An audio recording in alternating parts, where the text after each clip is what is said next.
रात का अंधेरा था, तेज हवा चल रही थी और जंगल के बीच एक पुराना डरावना कुआं खड़ा था और उसी कुएं से किसी के रोने की आवाज आ रही थी। बचाओ, मुझे यहां से निकालो। लेकिन जब कोई पास जाता तो वहां सिर्फ गहरा सन्नाटा होता। गांव के लोग कहते थे, जो भी इस कुएं के पास गया या तो वापस नहीं आया या फिर पागल हो गया। एक छोटा सा गांव था, रामपुर। यहाँ के लोग बहुत डरे हुए रहते थे। गांव के बुजुर्ग बाबा सुखराम सबको चेतावनी देते थे। सुन लो सब, उस जंगल के अंदर मत जाना। वहां एक ऐसा कुआं है जो सिर्फ पानी नहीं, राज और मौत दोनों निगल लेता है। वहां पर एक लड़का था, अर्जुन, बहुत साहसी और जिज्ञासु स्वभाव का। अर्जुन ने कहा, बाबा जी, ये सब पुरानी कहानियां हैं, ऐसा कुछ नहीं होता। बाबा सुखराम गंभीर होकर, जो तुम सोच रहे हो अर्जुन, वो गलत है। वहां जाने वाला कभी वापस नहीं आता। लेकिन अर्जुन ने उनकी बात को मजाक में ले लिया। रात को अर्जुन अपने दोस्तों के साथ बैठा था। आज मैं उस रहस्यमय कुएं को देख कर आऊंगा, तुम लोग बस देखते रहना। पागल हो गया है क्या? बाबा सच कहते हैं। मैं सुबह तक वापस आ जाऊंगा और सबको सबूत भी दूंगा। और अर्जुन अकेला जंगल की ओर निकल पड़ा।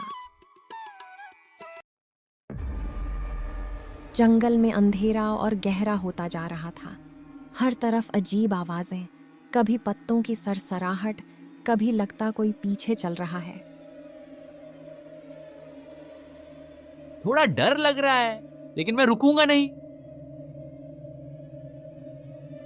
अचानक उसे दूर एक पुराना कुआं दिखाई दिया।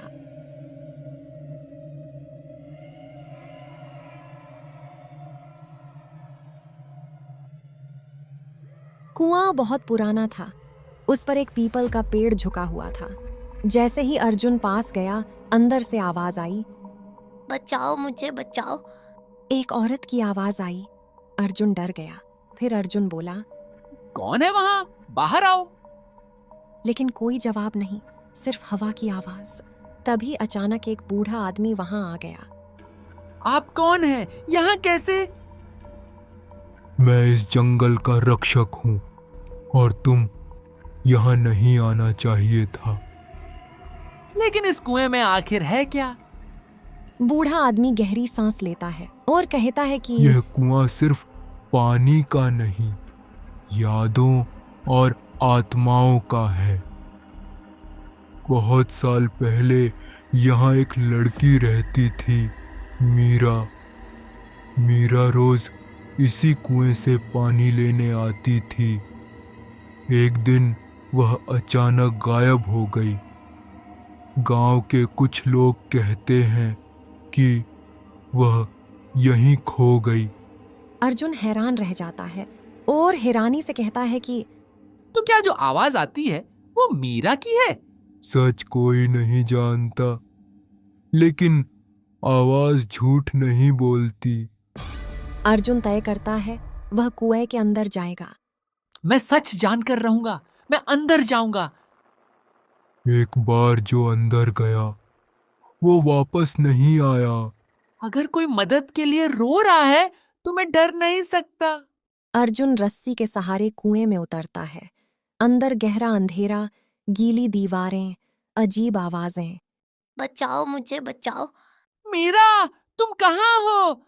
अचानक उसे एक पुराना सुरंग दिखाई देता है। अर्जुन उसके अंदर जाता है। सुरंग के अंदर एक कमजोर लड़की बैठी होती है। अर्जुन उससे पूछता है, क्या तुम मीरा हो? हाँ, मैं मीरा हूँ। मेरी मदद करो, मैं यहाँ बहुत सालों से हूँ। अब तुम सुरक्षित हो, मैं तुम्हें यहाँ से निकालूंगा। दोनों किसी तरह ऊपर आने लगते हैं। बूढ़ा आदमी उनकी मदद करता है। जैसे ही मीरा बाहर आती है, हवा का माहौल बदल जाता है, जैसे कोई भारी बोझ हट गया हो। सुबह हो जाती है। गांव वाले हैरान हैं। मीरा जिंदा वापस आ गई। सच में चमत्कार हो गया। मीरा अर्जुन से कहती है, अगर तुम नहीं आते तो मैं कभी बच नहीं पाती। अर्जुन मुस्कुराता है और बोलता है, कभी कभी सच डर के पीछे छिपा होता है, बस हिम्मत चाहिए होती है। तभी बूढ़ा आदमी कहता है, जंगल के राज हमेशा डरावने नहीं होते। कभी कभी वो इंसानियत को जिंदा करते हैं। और उस दिन के बाद वह रहस्यमय कुआं सिर्फ डर नहीं रहा, बल्कि एक नई जिंदगी की कहानी बन गया।